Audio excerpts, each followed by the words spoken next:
ইরানের আকাশে স্যাটেলাইট ছবিতে এখন এমন কিছু উড়তে দেখা গেছে যেটা নিয়ে আন্তর্জাতিক মহলে ধীরে ধীরে চাপা আলোচনা শুরু হয়েছে। বিষয়টা নিয়ে এখনও কেউ প্রকাশ্যে খুব বেশি কিছু বলছে না। বড় বড় দেশগুলো চুপচাপ পর্যবেক্ষণ করছে আর বিশ্লেষকরা নিজেদের মতো করে হিসাব করছে, কারণ তারা জানে এটা কোনো সাধারণ ঘটনা নয়।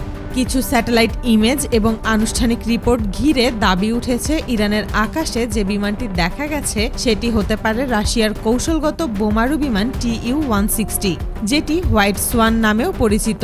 যদিও এই তথ্য নিয়ে এখনও আনুষ্ঠানিকভাবে কোনো বক্তব্য আসেনি।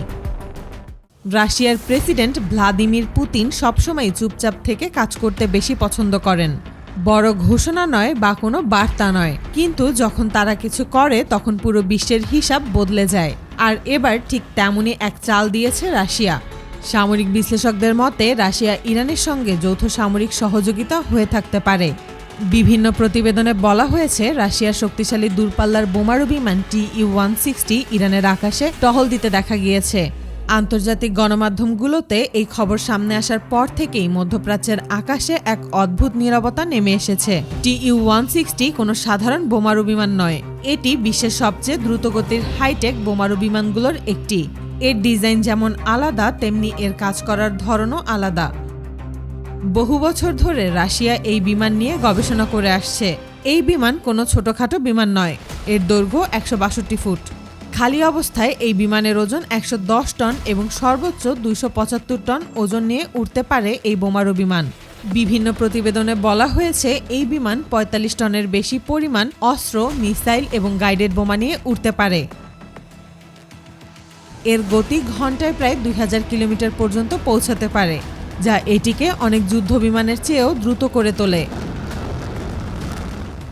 সবথেকে আশ্চর্যের বিষয় হলো এই বিমান একবার ফুয়েল লোড দিয়ে প্রায় 12,300 কিলোমিটার পথ অতিক্রম করতে পারে।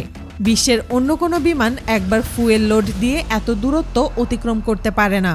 কিন্তু এই বিমানের সবচেয়ে গুরুত্বপূর্ণ দিক শুধু এর গতি নয়, এর আক্রমণ কৌশল।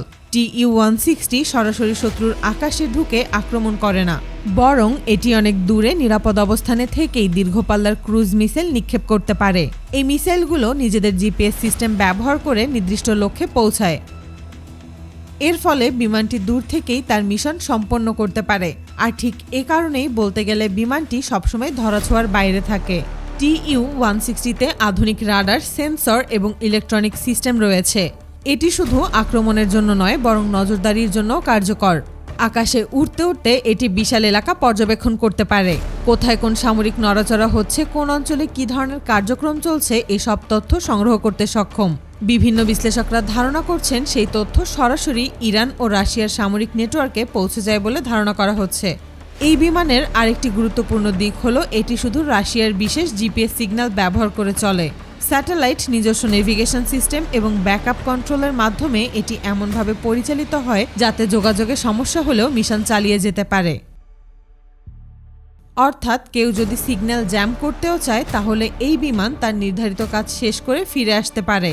এখন যদি এমন একটি বিমান ইরানের আকাশে দেখা যায় তাহলে সেটি শুধু একটি প্রযুক্তিগত ঘটনা নয়, বরং এটি একটি বার্তা হিসাবেও ধরা হচ্ছে, যে বার্তাটি সরাসরি না বলেও অনেক কিছু বুঝিয়ে দেয়। এখন প্রশ্ন হলো, কেন কেউ এই বিমান থামাতে চাইছে না? কারণ সবাই জানে যদি কেউ TU-160 এর বিরুদ্ধে সরাসরি পদক্ষেপ নেয় তাহলে সেটাকে রাশিয়া সরাসরি করা বার্তা হিসেবে নেবে। আর এই মুহূর্তে কোনো দেশই রাশিয়ার সঙ্গে ঝামেলায় জড়াতে চাইবে না। এই কারণেই এখনো আমেরিকা, ইসরায়েল বা ইউরোপীয় দেশগুলো থেকে এই বিমান নিয়ে কোনো অফিসিয়ালি বক্তব্য আসেনি। এমনকি ইরানও এ ব্যাপারে কিছুই বলেনি। আসলে এটি একটি সরাসরি বার্তা, ইরান এখন আর একা নয়। ইরানের আকাশে এখন রাশিয়ারও ছায়া রয়েছে।